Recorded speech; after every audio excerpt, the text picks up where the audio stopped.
Yes, good morning officers. Time for today's current affairs video, 26th August 2025. So ఈరోజు అసలు topics ఏంటో చూద్దాం. బాగా polity and economy based topics చాలా ఉన్నాయి ఈరోజు. సో అందుకే ఇట్స్ అన్ ఇంపార్టెంట్ థింగ్. దాని అనాలిసిస్ ఏంటి, పీడిఎఫ్స్ ఆర్ ప్రొవైడెడ్, అన్ని ప్రొవైడ్ చేయడం జరుగుతుంది. కొంచెం మీరు జాగ్రత్తగా చూసుకుంటే బోర్డింగ్ సబ్స్టెంట్. So let's look at what are the topics we're going to cover today from the Hindu newspaper. RBI offers to back tariff hit sectors. Especially US tariff valla, how is RBI trying to support it? And the overall essence of the article. Before legislation becomes a litigation okati, legislation okati, very important topic for GS2. So chala important topic, so jagattaga chusukovali. Align formulation API GST, Farmexcel, ee company gurinchi overall ga. Next, Supreme Court asked government to form guidelines to regulate social media. GS2 and GS4 lo vastundi. And beyond debate, that's our topic's name. Dysfunction of legislatures due to concentration of power in the executive. So executive versus legislature, very important talk for polity. All topics today are basically from GS2 as well as GS3.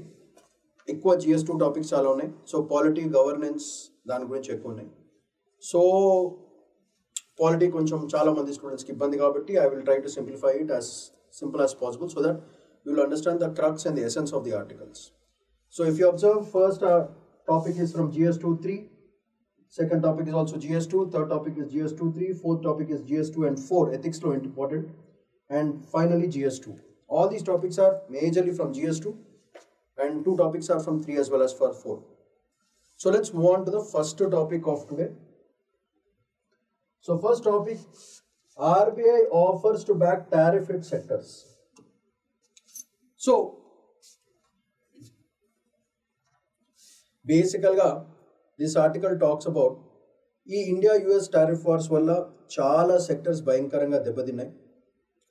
So if you keep that in mind, RBI is trying to support those sectors which were hit very badly. So the overall plan of this article fundamentally sees that Asala, they are first identifying what are the sectors which are in risk. That is the first thing. So how do you overcome the tariffs? What kind of support can be done? Especially goods, especially in sectors like textiles, gems, gold, anitki baga hit avutundi. So COVID time lo etla oka sudden market లేకుండా పోయే situation వచ్చిందో అప్పుడు RBI అదే ఎలా support చేసిందో, ఇప్పుడు కూడా because of the tariff for COVID టైంలో ఎట్లాంటి సిచ్యువేషన్ని డీల్ చేసిందో RBI is trying to do the same thing.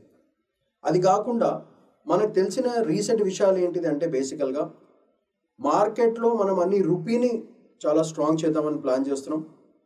అంటే transactions of different countries with India is happening in rupee terms, not anymore in dollars. Like Maldives, Mauritius, వీళ్ళందరితో మనం రూపీస్తో transaction చేస్తున్నాం కాబట్టి rupee స్ట్రెంగ్త్ని పెంచే బాధ్యత కూడా ఆర్బీఐ మీద ఉంది. సో ఈ సెక్టర్స్ని ప్రొటెక్ట్ చేసుకుంటుంది, అట్ ద సేమ్ టైం రూపీని కూడా పుష్ చేస్తుంది మార్కెట్లో. సో దాంట్లో ఉన్న రిస్క్స్ ఏంటి, దాంట్లో ఉన్న ప్లస్లు ఏంటి, మైనస్ ఏంటి అనేది ఓవరాల్గా the essence of this particular article. So ఇవి చూసుకుంటే మనకి దీనివల్ల చాలా ఇంపాక్ట్స్ పడతాయి. జాబ్స్ మీద ఎఫెక్ట్ పడతాయి, మెటీరియల్స్ మీద ఎఫెక్ట్ పడతాయి, సెక్టర్స్ మీద ఎఫెక్ట్ పడతాయి. సో ఈ ఎఫెక్ట్స్ని, ద నెగిటివ్ ఎఫెక్ట్స్ని తగ్గించుకుని పాజిటివ్ ఎఫెక్ట్స్ ఎట్లా చేసుకోవాలి అనేది overall essence of this beautiful article. కానీ ఇది స్టోరీ లైన్. కానీ దీంట్లోంచి మనం యూపీఎస్సీ యాంగిల్లో పిక్ చేసుకోవాల్సిన పాయింట్స్ ఏంటో ఒకసారి క్విక్గా చూద్దాం.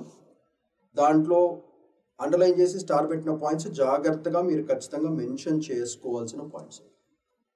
సో దీంట్లో ఫస్ట్ ఆర్బీఐ గవర్నర్ చెప్పడం ఏంటంటే, ఫైనాన్షియల్ సపోర్ట్ ఇస్తుంది especially for tariff affected sectors.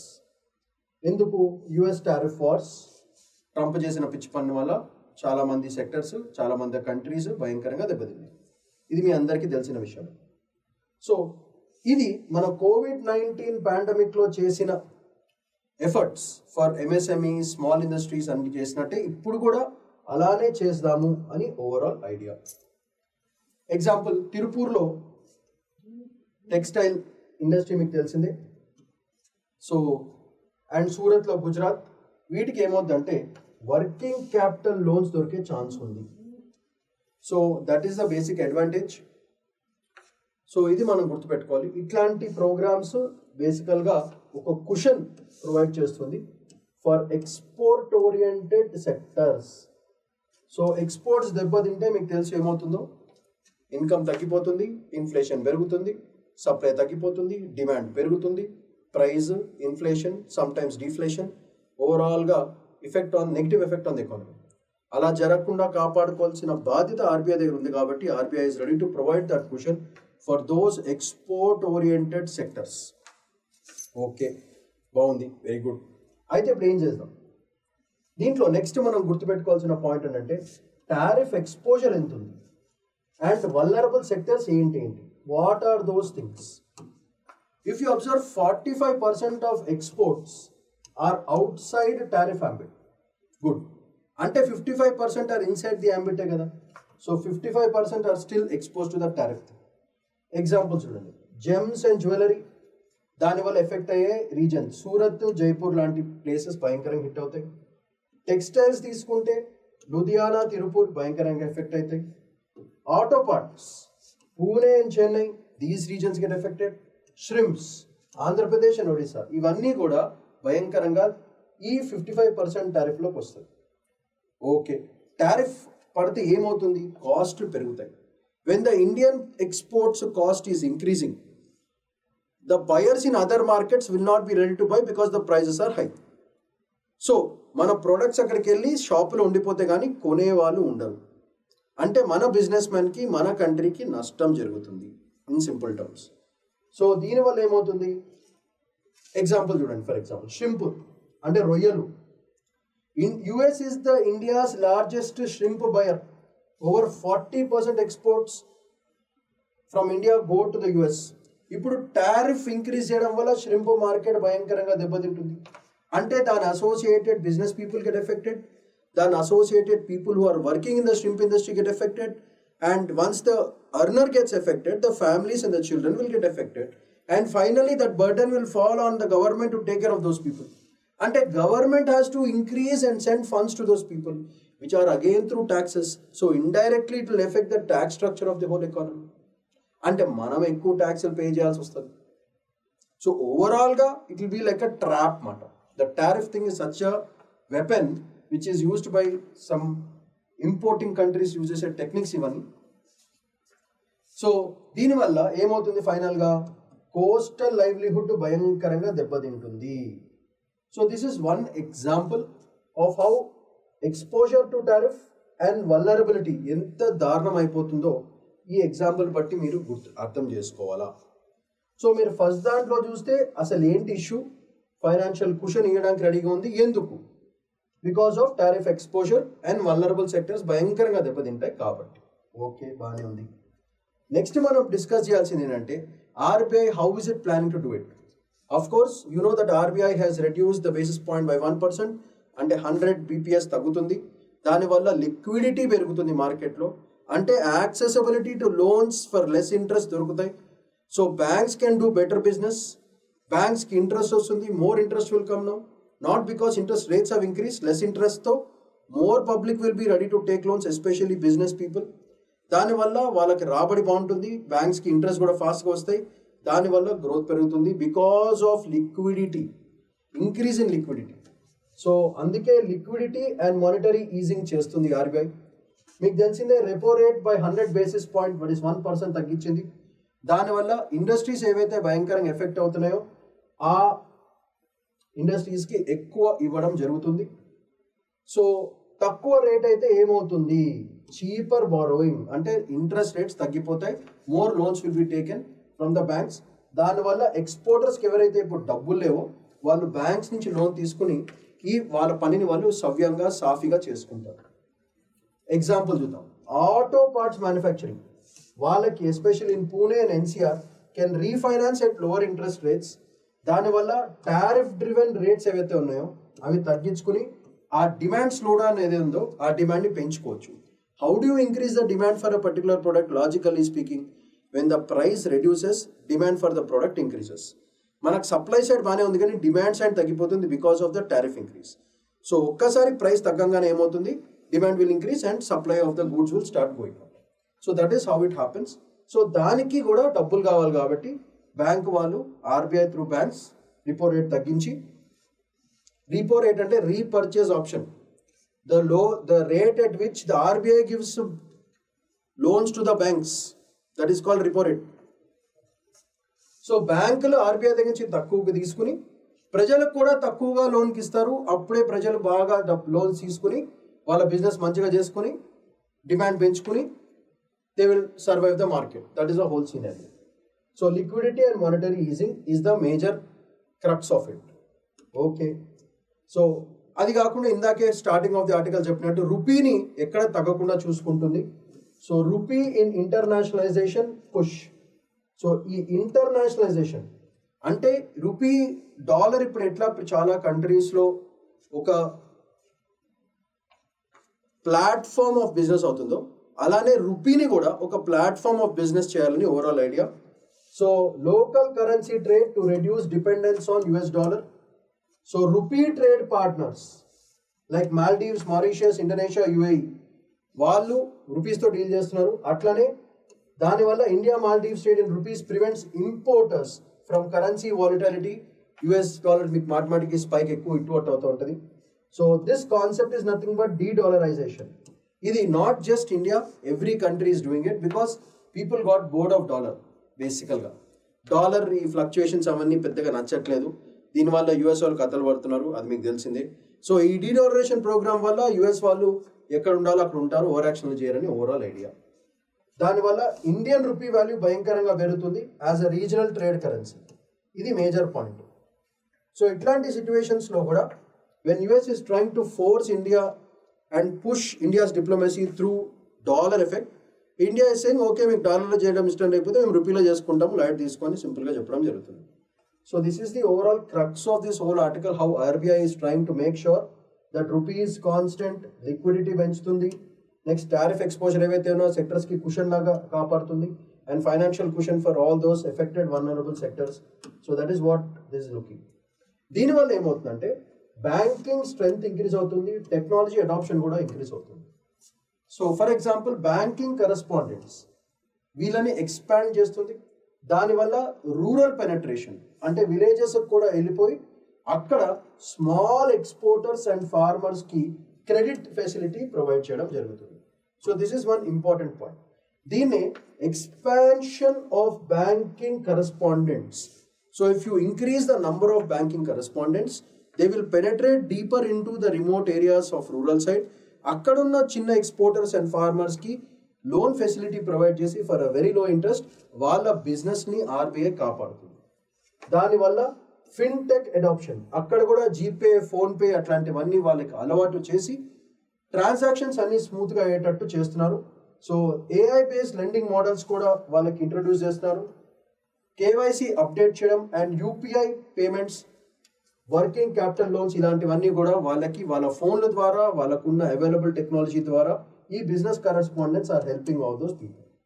దానికి best example MSME weaver in Varanasi can access low cost digital loans via fintech tieups and paperwork లేకుండా స్మూత్గా వాళ్ళకి లోన్ ప్రాసెసింగ్ జరుగుతుంది. దానివల్ల వాళ్ళ బిజినెస్లు పడిపోకుండా కాపాడుతున్నారు. That is what RBI is doing. So that is the overall crux of the article. All these, what is the issue, why is that issue coming, and how is RBI dealing with all these problems అనేది ఈ ఆర్టికల్లో నేను underline చేసిన points మీరు కంపల్సరీగా మీ ఆన్సర్స్లో ఖచ్చితంగా mention చేయాలి. చేయకపోతే మార్కులు రావు, తర్వాత మీ ఇష్టం. ఈ పాయింట్స్తో పాటు you add some extra points, no one is stopping you from that. But ఖచ్చితంగా ఇట్లాంటి ఎగ్జాంపుల్స్ ఇవ్వాలి.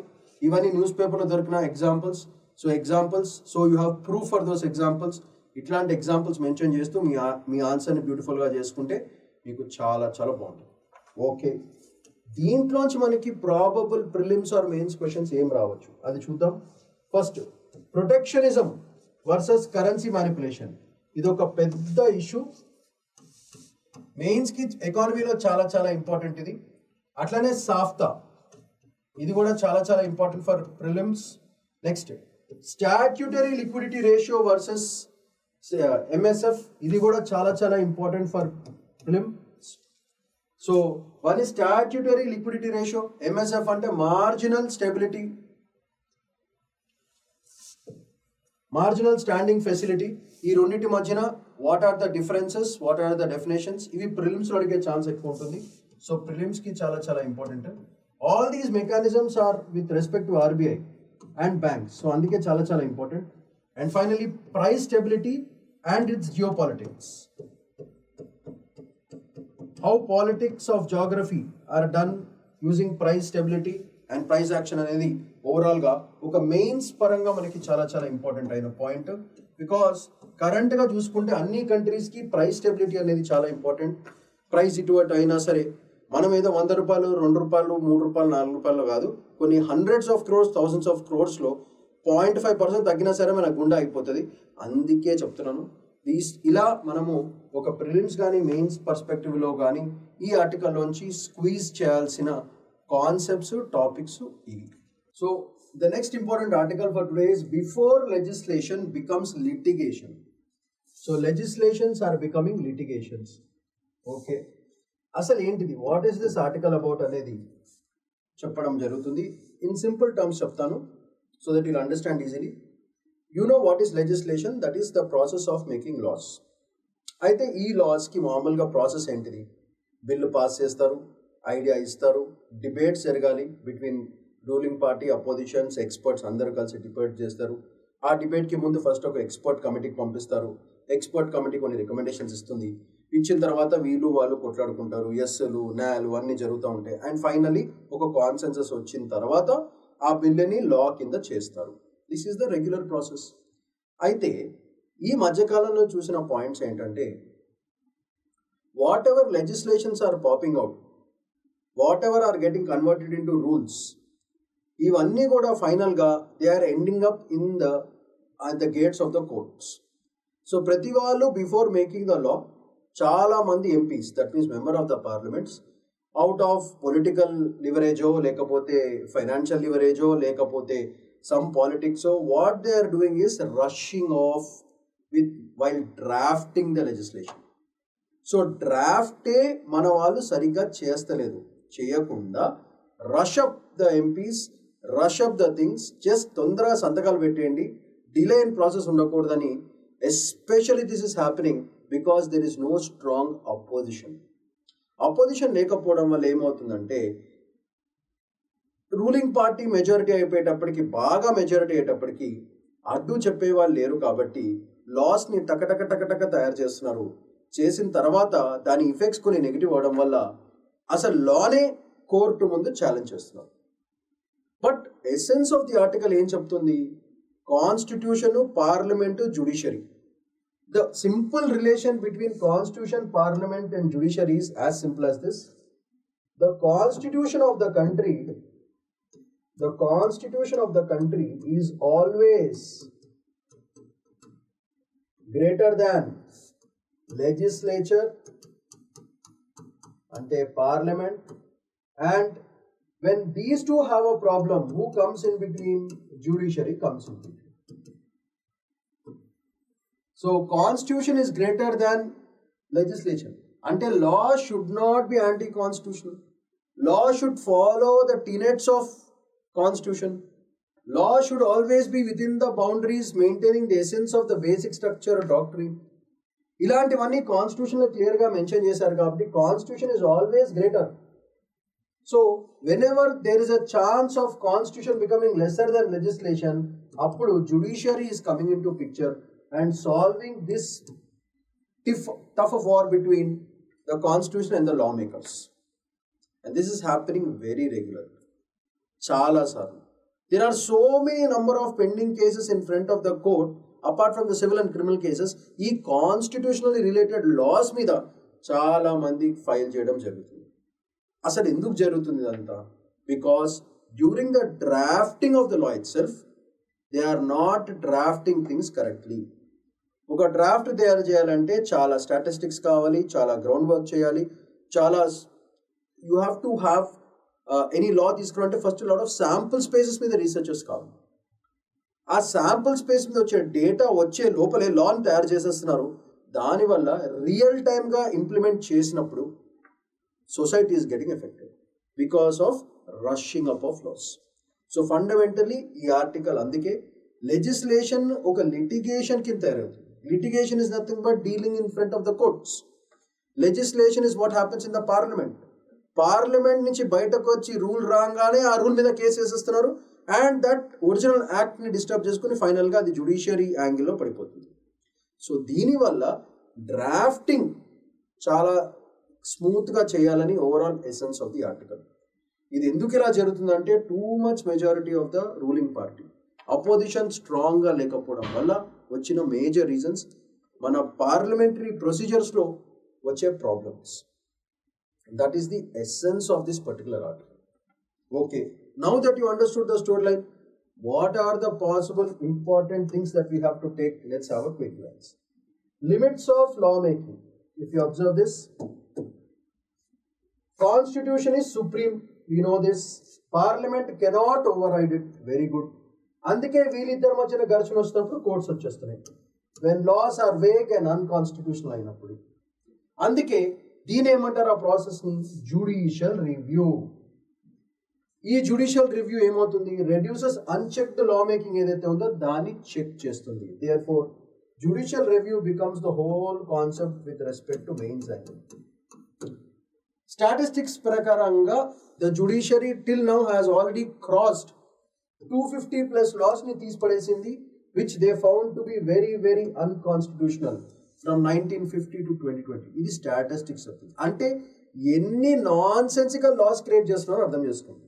If the court has removed banned so many laws, it means imagine the drafting policies in which they are doing. ఎందుకు? Why? How many members are really educated? How many members really understand the essence of what they are reading? తెలియదు. గుంపులో గోవిందా అంటే మా వాళ్ళు చెప్పినారు అందుకే సంతకం పెట్టండి, మా వాళ్ళు చెప్పినారు అందుకే చేతులు ఎత్తండి, మా వాళ్ళు చెప్పారు లేకపోతే నా పార్టీ పొజిషన్ పోతే అనే భయంతో కానీ చాలా మంది అనాలిసిస్ చేయరు అసలు. అది పెద్ద ప్రాబ్లం అవుతుంది. అందుకే ఇన్ని లాస్ కొట్టేయాల్సిన అవసరం పడింది. ఓకే, అయితే rising legal challenges, that is another thing. ఇది ఎస్పెషల్లీ మనకి మన రీసెంట్గా వచ్చిన వక్ఫ్ అమెండ్మెంట్ యాక్ట్లో చాలా challenges they had to face. 35 central legislations, constitutional amendments were pending in front of the Supreme Court. And ఇది కాకుండా ఒకసారి కోర్టు దగ్గరికి వెళ్ళిన తర్వాత ఆ కోర్టు మళ్ళీ జడ్జ్మెంట్ ఇవ్వడానికి ప్రొలాంగ్డ్ లిటిగేషన్ జరుగుతుంది. దానివల్ల పాలసీ ఇంప్లిమెంటేషన్ బిస్కెట్ అయిపోతుంది అండ్ దానివల్ల లెజిస్లేటివ్ అథారిటీ భయంకరంగా గాన్. ఎగ్జాంపుల్ చూడండి, ప్రతి ఒక్క 5 మేజర్ సెంట్రల్ లాస్లో 1 law is facing court challenge and అది పాస్ కావడానికి almost on the average 5 years పడుతుంది. 5 long years అంటే చూడండి, ప్రతి 5కి ఒకటి 20% బిస్కెట్ అయిపోతుంది. అంత దారుణంగా ఉంది పరిస్థితి. అయితే ఫ్లాడ్ ఎందుకు? What are the reasons for that? Drafting is an issue and process gap. These are the 2 reasons why that is happening. So according to the research they found out that committees often are bypassed. That is the first reason. Committees expert reviews ఎవరు తీసుకోవట్లేదు. కమిటీస్ని bypass చేస్తున్నారు కాబట్టి ఇవన్నీ జరుగుతున్నాయి అని ఈ article చెప్పడం జరుగుతుంది. సెకండ్, డిబేట్స్ని రషప్ చేస్తున్నారు. Second major reason. And finally clauses are very vague. అక్కడ ఇచ్చిన క్లాజ్లన్నీ కూడా ఇటైతే అటు అటైతే ఇటు, కానీ there is no clarity on the laws which are made. So అందుకే these are the major reasons why this is happening. First reason is bypassing of committees. Second reason, debates are being rushed. Third reason, clauses are very vague. Every clarity లేదు అక్కడ. Best example for this is the Transgender Act of 2019 versus Nyaya Sanhita 2023. అక్కడ punishment mismatch highlighted the poor coherence. This is the major point that we have to. ఈ transgender యాక్ట్లో వచ్చిన గొడవ ఇది చాలా చాలా ఇదైందన్నమాట బేసికల్గా. సో ఇది మీరు చాలా కాన్సన్ట్రేట్ చేయాలి. దీని మీద మనం కంప్లీట్ ఇది అనాలిసిస్ చేసుకోవాలి. సో అయితే మన ఈ transgender act 2019 which is according to the IPC Indian penal code ప్రకారంగా వర్సెస్ ద న్యాయ సంహిత యాక్ట్ బి, ఈ భారతీయ న్యాయ సంహిత యాక్ట్ 2023లో చాలా మిస్ మ్యాచ్ జరిగింది. సో ఇక్కడ అసలు కేసు ఏంటి బేసిక్గా తెలుసుకోవాలి. సో ఈ ట్రాన్స్జెండర్ యాక్ట్ 2019లో ఏం జరిగిందంటే ఐపీసీ ప్రకారంగా any sexual assault on a transgender person, very important, any sexual assault on a transgender person according to IPC the punishment was maximum 2 years of jail, but according to the new BNS rigorous imprisonment and jail till 7 years రెండు ఇవ్వడం జరిగింది. So ఇప్పుడు కోర్టుకి issue ఏమవుతుందంటే మేము IPC follow కావాలా లేకపోతే కొత్త బిఎన్ఎస్ ఫాలో కావాలా, పనిష్మెంట్ ఏది ఇవ్వాలనేది పెద్ద కన్ఫ్యూజన్ అవుతుంది. సో అది పెద్ద ప్రాబ్లం. సో ఈ ట్రాన్స్జెండర్ యాక్ట్లో మనకి క్లియర్గా మెన్షన్ చేసింది ఏంటంటే బేసికల్గా if you observe the act says that transgender act 2019 versus the BNS 2023 act ప్రకారంగా ఇఫ్ ద సెక్షువల్ అబ్యూస్ అయితే ఐపీసీ ప్రకారంగా it was according to the new BNS it is 7 years, but ఒరిజినల్గా ఐపీసీ ప్రకారంగా it was only 2 years of maximum jail. Now here what is it leading to? It leads to 2019 IPC follow కావాలా లేదా 2023 BNS follow కావాలా అనేది issue అవుతుంది. So దానివల్ల ఏమవుతుంది? Confusion in the courts అవుతుంది. అండ్ ఫైనల్గా the victim has to face injustice due to this confusion. So all this is happening because of lack of clear drafting. So lack of clear drafting, ఈ drafting అనేది law మీద clarity లేకపోవడం వల్ల వచ్చిన clear drafting లేదు. Clear draft లేకపోవడం వల్ల ఇట్లాంటి రియల్ టైమ్ కన్ఫ్యూజన్స్ వస్తాయని బేసికల్గా you can mention this in your exam. Okay, so ఇదన్నా ఎందుకు జరుగుతుంది? This is trying to show that we have a very very weak parliamentary scrutiny. MPs ఎందుకు ఓట్ చేస్తారు? Under severe time pressure, which Article 88 allows the Attorney General to guide debates, but this provision is rarely utilized. Adukku pedda problem. Next, lost opportunity to fix inconsistencies before the law is enacted. And if you observe, less than 10% of the MPs usually participate clause by clause analysis cheyadaniki, less than 10%. Anta darunanga మన parliamentary scrutiny is very very bad. అంటే మనం we are not filtering out things, we are not doing proper research, we are not doing clause by clause analysis. దీనివల్ల ఫైనల్గా suffer అయ్యేది ఎవరు? పబ్లికే suffer అవుతుంది, victim only will suffer. So that is a problem. So ఈ drafts అనేది చాలా చాలా ఇంపార్టెంట్ అని ఓవరాల్గా ఆర్టికల్స్ ఇద్దరు అడ్వకేట్స్ రాసింది. సో అందుకే వెరీ వెరీ ఇంపార్టెంట్. సో అందుకే మనకి ఏం కావాలి? ఒక స్ట్రాంగ్ డ్రాఫ్టింగ్ కావాలి. Poorly drafted laws reinterpretation problem వస్తుంది. వెల్ డ్రాఫ్టెడ్ స్టాట్యూట్స్ సేఫ్ గార్డ్ పార్లమెంట్స్ ఇంటెంట్ ని అండ్ ఫ్యూచర్ ఛాలెంజెస్ ని కూడా it takes care of it. So ensures legislative stability and reduces judicial burden. And in 2023 over 40% of the supreme court constitutional bench case dealt with legislative validity. So ఇట్లాంటిది అనేది overall గా జరుగుతుంది. Therefore overall గా the article suggest about need for strong drafting before voting and finally bill passing అనేది essence of the article. ఈ article మనకి judicial ప్రాసెస్లో judicial review టాపిక్లో చాలా చాలా ఇంపార్టెంట్. అందుకే ఈ topic is very very important for judicial review and parliamentary drafting and policies మేకింగ్లో చాలా చాలా ఇంపార్టెంట్. సో దీంట్లో మనకు వచ్చే పాసిబుల్ యూపీఎస్సీ క్వశ్చన్స్ ఏమున్నాయో ఒకసారి చూద్దాం. ఫస్ట్, బ్రిటిష్ పార్లమెంటరీ పద్ధతులకి ఇండియన్ పార్లమెంటరీ పద్ధతులకి మధ్య difference. So this comes as a possible mains question from this particular topic. Next, judicial review దాని కాన్సెప్ట్స్ ఏమేమి ఉన్నాయి మెయిన్స్కి చాలా చాలా important. And most important is attorney general యొక్క role and responsibility and functions and what is the special features of attorney general. So ఇది మనకి ప్రిలిమ్స్లో వచ్చే ఛాన్స్ ఎక్కువ. సో ఇలా మనం మెయిన్స్ ప్రిలిమ్స్లో వచ్చే concepts, scope of questions for this article is this. ఇవి మనం జాగ్రత్తగా గుర్తుపెట్టుకోవాలి ఫర్ యువర్ ఎగ్జామ్. సో ఎగ్జామ్లో మనకి పనికొచ్చే material in this particular article is Indian and British parliamentary, ఇక్కడ బ్రిటిష్ పార్లమెంటరీ మెన్షన్ చేయలేదు, but IPC comes from the British thing only, therefore అందుకే దిస్ వెరీ ఇంపార్టెంట్. అట్లానే judicial review process, judicial review ఫైనల్గా court దగ్గర land అవుతుంది కాబట్టి it is judiciary is reviewing it కాబట్టి judicial review. And finally దీన్ని enhance చేసేయడానికి attorney general powers ఉన్నాయి కానీ ఎవరు వాడుకోవట్లేదు. Non utility of attorney general powers and functions. So therefore attorney general becomes a scope of question. Therefore these are the concepts in which you can get a question from this beautiful analytical topic. Legislation becomes litigation. Next very interesting topic for today is align formulation API GST Pharma Excel. Asal first Pharma Excel edo telvadu manaki.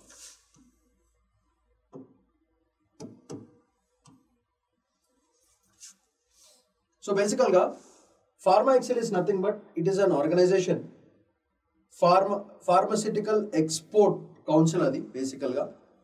So ఈ council ఏం చేస్తుందంటే pharma యొక్క prices అవన్నీ ఓవరాల్గా deal చేస్తుంది బేసికల్గా. So pharma XL statement ప్రకారం ఏం చెప్తుందంటే ఏపీఐ యొక్క జిఎస్టీ. అయితే ఏపీఐ అంటే మనకు ఫస్ట్ తెలవాలి, that is nothing but active pharmaceutical ingredients. Active pharmaceutical ingredients అనేది ఏపీఐస్ అంటే ఏంది, ఇంత పెద్ద పేరు ఎందుకు? దాని బేసిక్ మీనింగ్ ఏంటంటే ఒక మెడిసిన్ తయారు చేయడానికి కావాల్సిన రా మెటీరియల్స్ని ఏపీఐస్ అంటారు. వాటి తయారు చేసిన తర్వాత వచ్చేది ఫైనల్గా medicines which are nothing but formulations. So formula apply చేసిన తర్వాత వచ్చే ప్రోడక్ట్ని మెడిసిన్ అంటారు. ఆ ఫార్ములా తయారు చేయడానికి కావాల్సిన రా మెటీరియల్స్ని ఏపీఐస్ అంటారు. Okay, so active pharmaceutical ingredients, that is a major logic. అయితే ఇక్కడ ఏమవుతుందంటే స్టోరీ లైన్ ఏం చెప్తారంటే కంపెనీ వాళ్ళు ఫస్ట్ రా మెటీరియల్స్ తెచ్చుకోవాలి, రా మెటీరియల్స్ని ఫార్ములా వేయాలి, ఫార్ములా నుంచి మెడిసిన్ వస్తుంది. అయితే కంపెనీ వాళ్ళు ఏపీఐస్ ఇవి కొనడానికి వాళ్ళు కట్టాల్సిన జిఎస్టీ 18% ఉంది. కానీ వాళ్ళ ఫైనల్ ప్రోడక్ట్ మెడిసిన్స్ మీద ఓన్లీ 12%. అంటే ఓవరాల్గా వాళ్ళు ఫైనల్గా కస్టమర్ కొన్నప్పుడు మెడిసిన్స్ మీద కస్టమర్ కట్టేది 12%. కానీ ఈ కంపెనీస్ తయారు చేయాలంటే వాళ్ళు 18% జిఎస్టీ ఆన్ ఇన్పుట్స్ కట్టాలి. అంటే ఫైనల్గా -6% ఎవరికి పడుతుంది? బొక్క కంపెనీకి పడుతుంది. Company is facing losses. So government rules ప్రకారంగా ఇంతకంటే పెంచడానికి లేదు. Therefore companies, pharmaceutical companies are facing a problem with the APIs. So ఇక్కడ ప్రాబ్లం ఏమవుతుందంటే కంపెనీస్ ఇప్పుడు ఏమడుగుతున్నారంటే అట్లా కాదు నైనా, ఏపీఐస్ మీద 5% పెడితే మెడిసిన్స్ మీద కూడా 5% పెట్టండి. అప్పుడు ఏమవుతుందంటే మేము మెడిసిన్స్ చీపర్గా అమ్మచ్చు, పబ్లిక్కి మంచిది. లేదా ఏపీఐస్ మీద 12% పెట్టండి, మెడిసిన్స్ మీద కూడా 12% పెట్టండి. దానివల్ల గవర్నమెంట్ రెవెన్యూ తగ్గదు, మా బిజినెస్ కూడా బాగుంటుంది అని ఓవరాల్గా క్రక్స్ ఆఫ్ దిస్ ఆర్టికల్. ఇది సింపుల్ టర్మ్స్లో మీకు చెప్పడం జరుగుతుంది. సో ఒక సింపుల్ ఎగ్జాంపుల్ చూద్దాం. బేసికల్గా ఇఫ్ యూ అండర్స్టాండ్ దిస్, దీంట్లో మెడిసిన్ పర్సెంటేజ్ ఇస్ 12%, మీకు తెలిసిందే జిఎస్టీ రేట్స్. అట్లానే రా materials APIs for preparing that medicine is 18%. So what is this API? Active pharma ingredients అంటే బేసిక్ రా మెటీరియల్స్. దానికి 18% ఎవరు కట్టాలి? మనం కట్టాం, కంపెనీ కట్టాలి. So company is paying 18% to get those ingredients and then the company is selling that product with a tariff of only 12%. Okay, దాంట్లో కొంచెం షేర్ గవర్నమెంట్కి వెళ్తుంది, మిగతాది కంపెనీకి వస్తుంది. అది ద బిజినెస్. ఓకే, దీనివల్ల ఏమవుతుంది? కంపెనీ వాళ్ళు క్వశ్చన్ మార్క్, ఫార్మసిటికల్ కంపెనీస్, అరే మేము ప్రోడక్ట్స్ తీసుకునేకే 18% కట్టి ఫైనల్గా మాకు వచ్చే మెడిసిన్స్ మీద ఓన్లీ 12%లో వస్తే దాంట్లో మళ్ళీ గవర్నమెంట్ షేర్ కట్టాలి, మాకు ఫైనల్గా 8% కూడా మిగులుతలేదు, అండ్ 18% ఆల్రెడీ కట్టేసినాము కాబట్టి ఓవరాల్గా మాకు లాస్ లైన్ ఉంటుందని చెప్పేసి బేసికల్గా కంపెనీస్ చెప్పడం జరుగుతుంది. సో ఈ pharma export promotion council of India, that is called Pharmexcil, ఏం చెప్తుందంటే ఏపీఐ ఇంకా మెడిసిన్స్ రెండింటిది, అంటే రా మెటీరియల్స్ ఇంకా మెడిసిన్స్ రెండింటిది సేమ్ పెట్టండి. దానివల్ల అట్లీస్ట్ మేము నో లాస్ నో గెయిన్లను ఉంటాము. If you put it as at 5%, we can make cheaper medicines. API కూడా 5% పెట్టండి, మెడిసిన్ కూడా 5% పెట్టండి. లేదా గవర్నమెంట్కి మా దగ్గర నుంచి రెవెన్యూ కావాలంటే 12% పెట్టుకోండి, కానీ ఏపీఐ కూడా 12% పెట్టండి, మెడిసిన్స్ కూడా 12% పెట్టండి. అప్పుడు మాకు డైనమిక్స్ వర్కౌట్ అవుతాయని this Pharmexcil council is fundamentally same. లేదా 5% దాని మీద పెట్టి 18% పెడితే గ్యాప్ 13% మిగిలిపోతుంది. ఇది వినడానికి బాగానే ఉంది, కానీ ఇంప్లిమెంటేషన్ లెవెల్లో మాకు వచ్చే ప్రాబ్లమ్స్ ఏంటంటే, ఫస్ట్ రీఫండ్ ప్రాబ్లం ఎప్పుడు వస్తుందో తెలియదు, బ్లాక్డ్ మనీ ఇరుక్కపోతుంది, గవర్నమెంట్ ఇట్టు అంటే మొత్తం మనీ బ్లాక్డ్, అండ్ ఫైనల్గా దీనివల్ల లిక్విడిటీ ప్రాబ్లం అవుతుంది. So these are all the problems that mister Pharmexcil has said and refer to the government, and government should understand this. Whatever they said is very logical, because they're spending 18% on APIs, that means the raw materials, and the government tax only 12% on medicines. And ఇప్పుడు కొత్త 2 rate rule ప్రకారంగా ఎక్కడ medicine follow అవుతుందో కూడా తెలియదు, అది 5% కింద వెళ్తుందా 12% కింద వెళ్తుందా తెలియదు, అదొక పెద్ద logic. So this is the overall story line of this particular article.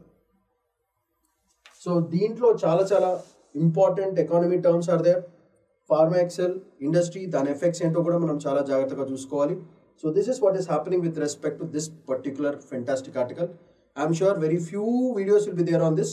So అందుకే జాగ్రత్తగా విని నేర్చుకోండి, that's the whole point.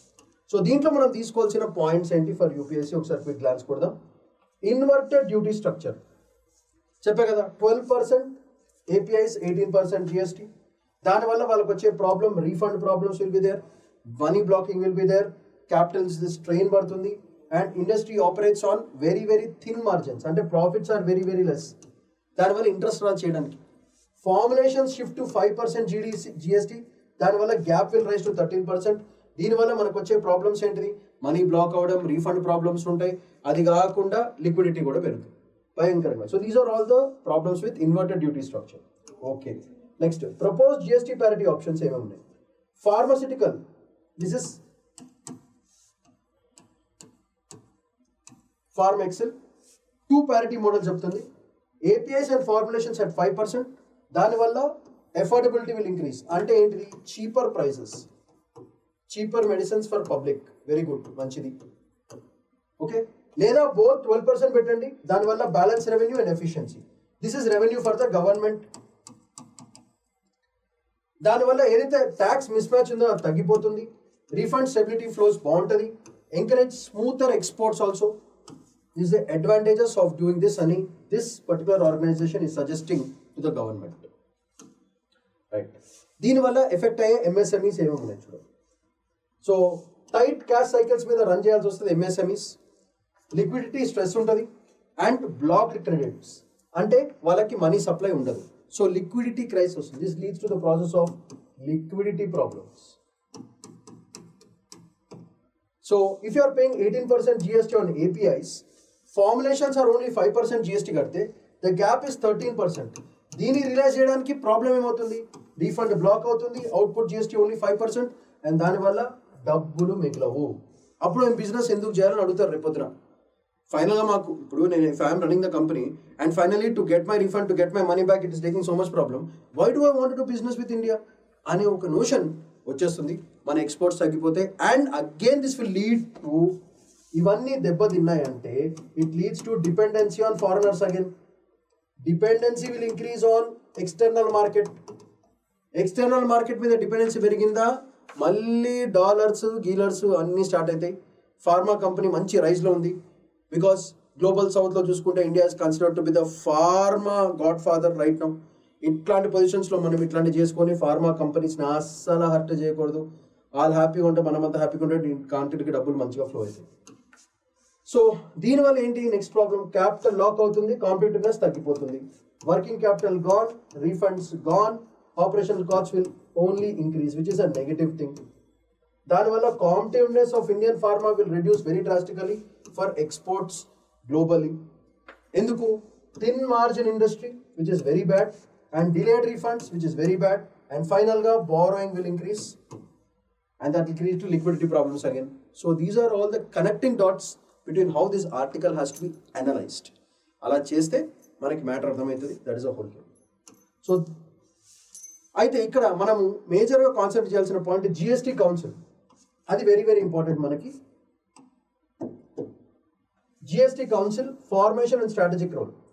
Constitutional body, ఇది very very important for prelims according to article 279A. ఈ రెండు very important because the union finance minister is a chairperson కాబట్టి.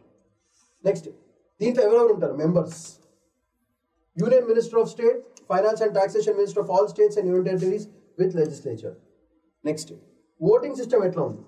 Center has 1/3, states collectively have 2/3. So decisions need 75% majority for a particular rule to be passed.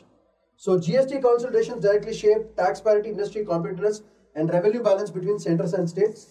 So దీని వల్ల ఏమంటున్నారంటే align the API formulation council నుంచి ఏం కావాలి, consensus కావాలి. ఈ GST council ఒప్పుకుంటే కానీ which has 1/3 centre members 2/3 state members ఉన్నారు కాబట్టి వీళ్ళ మధ్యన కాన్సెన్సస్ వస్తే ఇండస్ట్రీకి బాగుంటుంది, కంట్రీకి బాగుంటుంది, మొత్తం సెక్టర్కి బాగుంటుంది, గ్లోబల్గా కూడా మనం కాంపిటేటివ్గా ఉంటామని ఓవరాల్గా సజెషన్స్ ఇవ్వడం జరిగింది, especially with respect to revenue and company functioning. So అందుకే this topic is like crazily very important. చూడడానికి చాలా చిన్నగా ఉంటుంది కానీ జబర్దస్త్ టాపిక్. సో దీంట్లో మనం తీసుకోవాల్సిన పాయింట్స్ ఏంటి, GST council very very useful for prelims. Next current account deficit issues because liquidity they are talking about. So మెయిన్స్కి చాలా ఇంపార్టెంట్. అండ్ మల్టిపుల్ స్లాబ్స్ ఒక ఎఫెక్ట్స్ ఏమేమి ఉన్నాయో కూడా చూసుకోవాలి. And finally we should discuss about API versus formulations. ఈ రెండు మీద కూడా మనకి ఒక ప్రిలిమ్స్ క్వశ్చన్ వచ్చే ఛాన్స్ ఉంది. So overall, if you look at it, there is a scope for a mains as well as prelims questions coming from this particular topic. And the logic behind APIs, that means active pharmaceutical ingredients which are nothing but raw materials versus the formulations which are medicines which we are getting.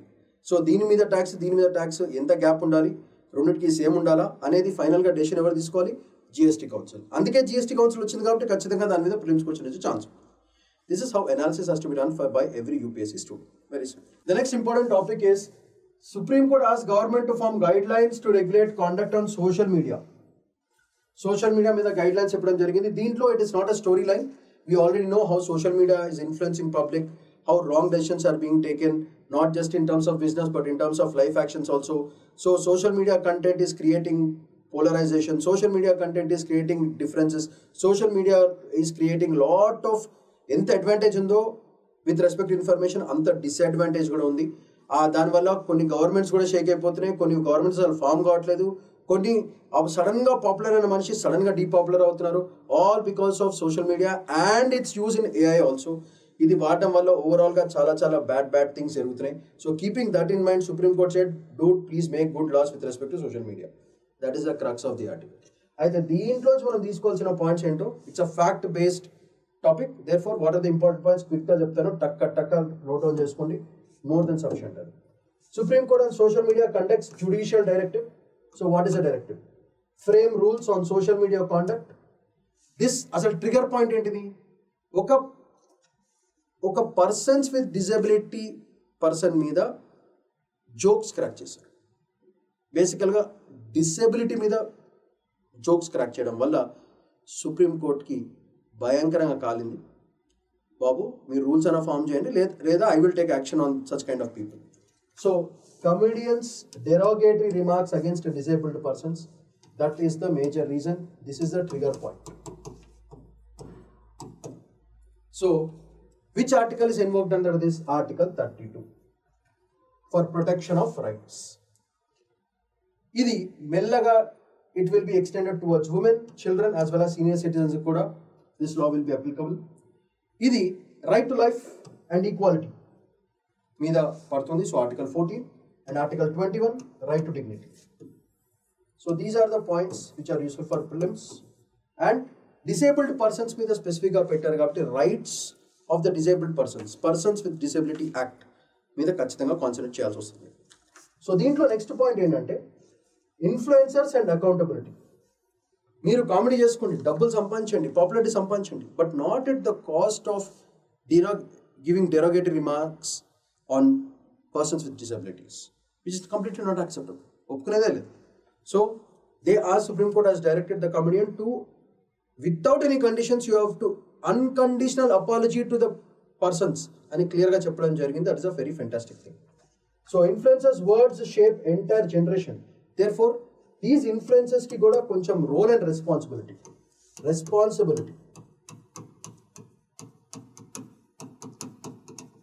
నేర్పించాలి వీళ్ళకి, లేకపోతే ఇష్టం వచ్చినట్టు ఎవడు పడితే వాడు పిచ్చిగా వాగుతున్నారు అని చెప్పి సుప్రీం కోర్ట్ ఫీల్ అవుతుంది.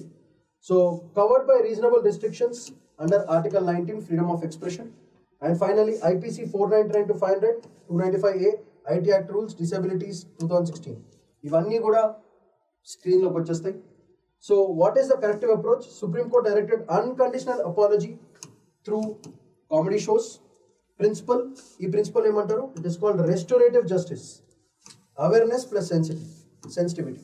ఇది మనం రాయాల్సిన పాయింట్స్ టు మెన్షన్.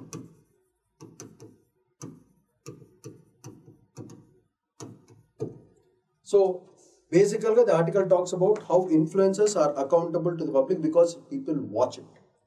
So ఒక్కసారి if this is left over, ఇది వదిలేస్తే ప్రతివాడు కామెడీ చేయడం మొదలెడతాడు. అంటే సెల్ఫ్ రెస్పెక్ట్ మీద దెబ్బతింటాడు, లైఫ్ మీద దెబ్బతింటాడు, డిగ్నిటీ మీద దెబ్బతింటాడు. కొన్నిసార్లు things become so crazy that people go for suicide also. When the whole world is laughing at them, there are chance of suicides. అంటే రైట్ టు లైఫ్ దెబ్బతిన్నట్టు, right to dignity దెబ్బతిన్నట్టు, అంటే government ఏం protect చేస్తున్నట్టు. So ఇట్లాంటి ఇన్ఫ్లుయెన్సర్స్ని చాలా జాగ్రత్తగా deal చేసుకుని వాళ్ళకు కూడా ఒక సెన్స్ ఆఫ్ రెస్పాన్సిబిలిటీ ఇస్తేనే సోషల్ మీడియా కరెక్ట్గా ఉంటుంది. ఒక మంచి పర్పస్కి సోషల్ మీడియాని వాడుకోవచ్చు అని overall idea of this particular article. So ఫండమెంటల్గా దీంట్లో మనం తీసుకోవాల్సిన పాయింట్స్ ఏంటి? Article 226 very important. And person with disability అన్ని యాక్ట్స్, ఇది very very very important. So 3 stars ఫర్ ప్రిలిమ్స్ క్వశ్చన్స్. అండ్ దీని మీద ఇన్ఫ్లుయెన్సర్ అండ్ ద రోల్ మీద మనకు ఒక ఎస్సే వచ్చే ఛాన్స్ ఉంది.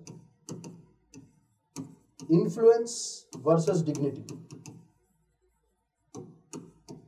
దీని మీద ఒక ఎస్సే వచ్చే ఛాన్స్ ఉంటుంది. So be ready for that, because in this whole year lot of influencers were arrested, lot of influencers were convicted for talking nonsense on the social media. Some influencers are creating anti-India sentiments. So these kind of things, so it's gone this whole year, lot of these things have happened. Therefore, we can expect a very very strong essay with respect to this particular topic. Next important article for today is beyond debate on article vachindi super rational dini. Dysfunction of legislatures is due to concentration of power in the executive. Basically, the article talks about how executive over the period of time has become too powerful. Basically, పార్లమెంట్లో discussions కంటే committee మెంబర్సే discussions మొత్తం చేసేసుకుని ruling party వాళ్ళందరూ టక్కుమని loss create చేస్తున్నారు. దానివల్ల the essence of democracy is lost because the essence of parliamentary processes are lost. Simple example ఏంటంటే, deputy speaker at one point of time అసలు తీసుకురావడానికి కారణమే to balance the ruling party and opposition parties. Because convention ఏంటిది? There is no particular rule the deputy speaker must only be from the opposition, అట్లా ఏం లేదు. But convention is speaker ruling party నుంచి అయితే deputy speaker మన దీంట్లోంచి మన opposition party నుంచి వస్తే ఒక బ్యాలెన్స్ క్రియేట్ అవుతుంది అపోజిషన్ రూలింగ్ వల్ల. ఇప్పుడు కమిటీ మెంబర్స్, ఆ కమిటీ, ఆ బేసిక్ క్యాబినెట్ కమిటీ ఏదైతే ఉందో that has become like a mini parliament. ఒకప్పుడు 30 years back there was something called kitchen cabinet. Kitchen క్యాబినెట్లో ఏమైంది? Friends and close friends and close relatives of that particular most powerful person like the prime minister వాళ్ళందరూ కూర్చొని decision తీసుకుని అది ఒక kitchen cabinet అయ్యి ఆ కిచెన్ క్యాబినెట్ చెప్తే క్యాబినెట్ మిగతా వాళ్ళకి చెప్పేది. That was the process. కానీ ఇప్పుడు ఏమవుతుందంటే కరెంట్ సినారియో ఎట్లా నడుస్తుందంటే అందరు ఉంటారు కానీ ఎవరు ఉంటారు. అంటే ఏంటిది? కమిటీ మెంబర్స్ అందరూ కూర్చుంటారు, basic committee core committee members usually from the cabinet, వాళ్ళందరూ కూర్చుంటారు, వాళ్ళు డెసిషన్ తీసుకుంటారు, మిగతా వాళ్ళని అరే మీరు సైలెంట్గా ఎస్ఎన్ఆర్ బై అంటుంది. This is happening because too much amount of majority అయిపోయింది. అంటే the role of the executive, which includes the Prime Minister and the Council of Ministers, along with de facto కాదు ఒక virtual power from the president, ఇవన్నీ ఉంటారు. కాబట్టి వీళ్ళందరే మొత్తం decisions తీసుకుంటున్నారు. చాలా కాన్స్టిట్యూషనల్ పోస్ట్కి వాల్యూ లేకుండా పోతుంది. Example deputy speaker, best example for that. So keeping that in mind, this article fundamentally talks that this cabinet and the core committee members have become something like a mini parliament. So parliament lo discussions kante mini parliament lo decisions have become more and more important. Just very very similar to the kitchen cabinet which was running 30 years back, 20 years back during Indira Gandhi's time and Jawaharlal Nehru's time and all these people. So ఆ టైంలో అయినట్టే ఇప్పుడు ఇట్లా ఈ mini parliament లాగా జరుగుతుంది, which is of course not a very democratic way of doing things. దానివల్ల essence of parliament democracy భయంకరంగా తగ్గిపోతుంది. డ్యూ ప్రాసెస్ ఆఫ్ లాకి ఇంపార్టెన్స్ ఇవ్వలేదు, పార్లమెంటరీ ప్రొసీజర్స్కి వాల్యూ లేదు, కాన్స్టిట్యూషన్ పోస్ట్కి వాల్యూ లేదు. అండ్ ఫైనల్గా it is becoming closer towards authoritarian and dictatorial model అని బేసిక్గా the article crux of the article ఇది. సో ఇది ఆర్టికల్ తెలుసు కాబట్టి దీంట్లో మనం తీసుకోవాల్సిన మేజర్ పాయింట్స్ ఏంటో చూద్దాం క్విక్గా. డెలిబరేషన్ అంటే డిస్కషన్ లేదు.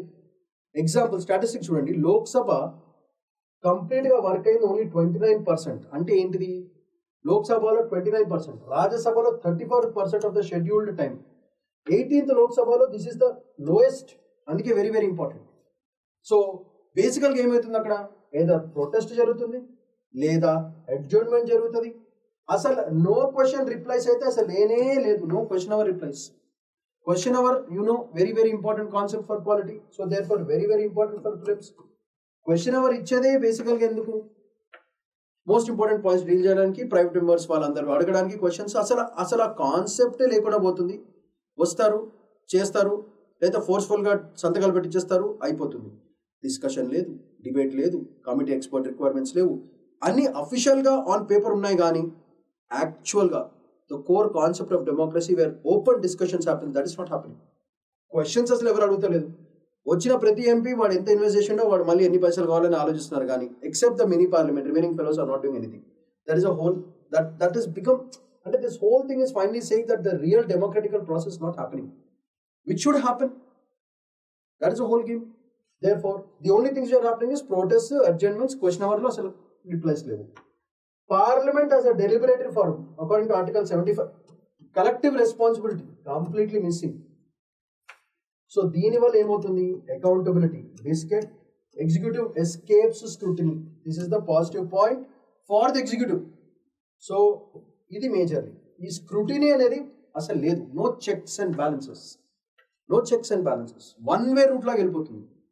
టూ వే రూట్లో ఉండాలి. It should be like a shake hand, but this is like a hand which is going forward without any abrupt stoppings or something. Fast వెళ్ళిపోతుంది అంతే. There is no checks and balances. That means there is no scrutiny. So that is what is happening currently with respect to the current parliamentary system. So దాని వల్ల collapse of deliberation completely gone. Okay. Next, bills without debate. This is happening. Debate లేకుండా half the bills are passed on the same day of introduction. అంటే మన standing committees కి అసలు value లేకుండా పోతుంది. Therefore standing committees మీద మనకి prelims question వచ్చే ఛాన్స్ ఉంటుంది. బేసికల్గా ఎట్లా అయిపోయిందంటే ఓవరాల్గా committee system is nothing but mini parliament. This is the current situation right now.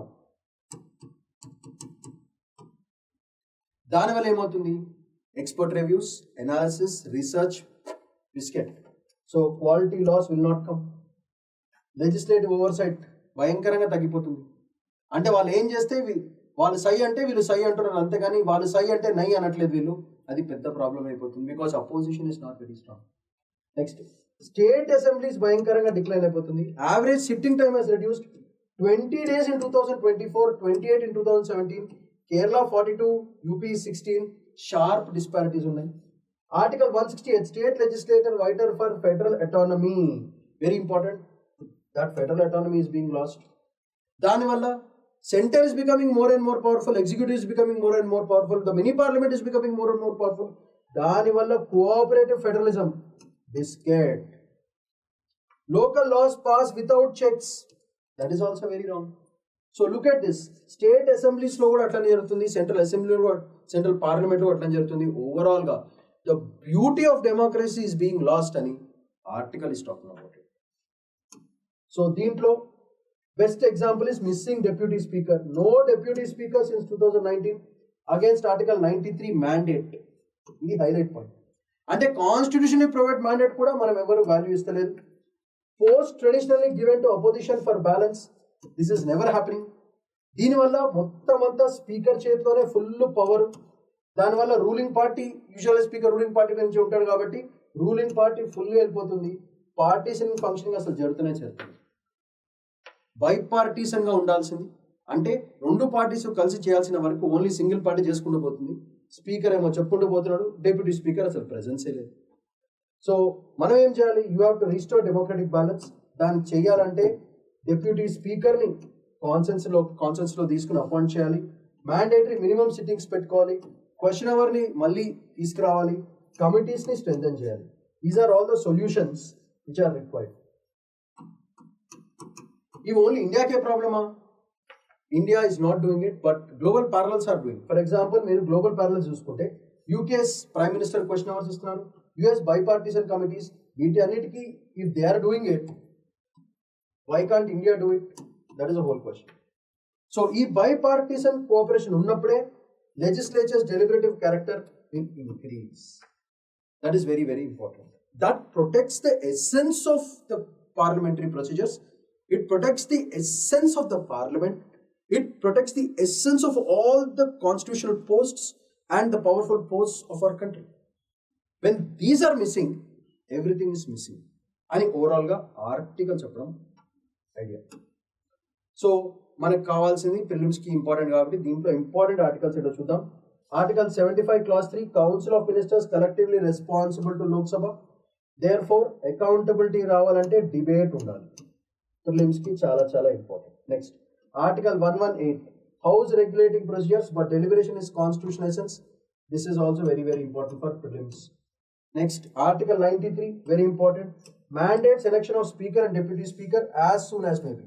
ఈ ఒక్క clause as soon as may be from 2019 till 2025 as soon as అని పోతుంది.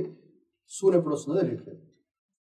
So deputy speaker convention traditionally from opposition ensures balance which is not happening. Question hour మీకు తెలిసిందే, instrument for executive accountability. ఇక్కడ citizens voice అన్ని raise చేస్తారు, అసలు అవరే జరుగుతలేదు. Article 168 defines role of state level vital for federal law making. This is also not happening. So all these articles are very very important. దాని features ఏంటో clear గా mention చేశాను, సో దట్ రివిజన్ కి చాలా చాలా ఇంపార్టెంట్. సో మోస్ట్ ఖతర్నాక్లీ used law is as soon as maybe. Deputy speaker అయితే as soon as maybe, soon కబ్ ఆతా కిసి కో భీ పతా नहीं. That is the situation. So దీంట్లోంచి మనం తీసుకోవాల్సిన మేజర్ పాయింట్స్ ఏంటి, ఆర్టికల్స్ ఏంటో చూద్దాం. జాయింట్ సెషన్, వాటి powers roles very important for prelims. Next parliamentary standing committees, అసలు వీళ్ళు ఏం చేయాలి అనేది చాలా చాలా ఇంపార్టెంట్ ఫిలిమ్స్ కి. స్పీకర్ డెప్యూటీ స్పీకర్ రోల్ చాలా చాలా important for mains as well as for prelims. So fundamentally balance of power.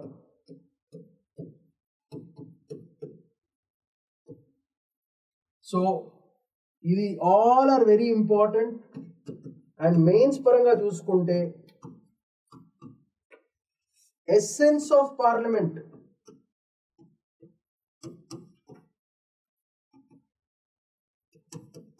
is it still available or is it being replenished by the deplenish అవుతుందా అనేది overall గా idea. దీనివల్ల ఒక democratic process మనం తీసుకొస్తున్నాం, ఒక డెమోక్రటిక్ ఇండియాని తీసుకొస్తున్నామా, లేదా అథారిటేరియన్ ఇండియాని తీసుకొస్తున్నామా, లేదా is it the right time to be authoritative or is it the right time to be democratical? Is the situation making things like this happen అనేది మనం డిఫరెంట్ టైం పీరియడ్స్లో ఆలోచించుకుని చేసుకుంటే మనకి చాలా స్కోప్ ఉంది for getting a mains as well as sometimes SA కూడా question వస్తుంది. And these are all the areas very can get a nice prelims question. So these are all the topics for today. Shamanth Padikonda signing off. Bye bye.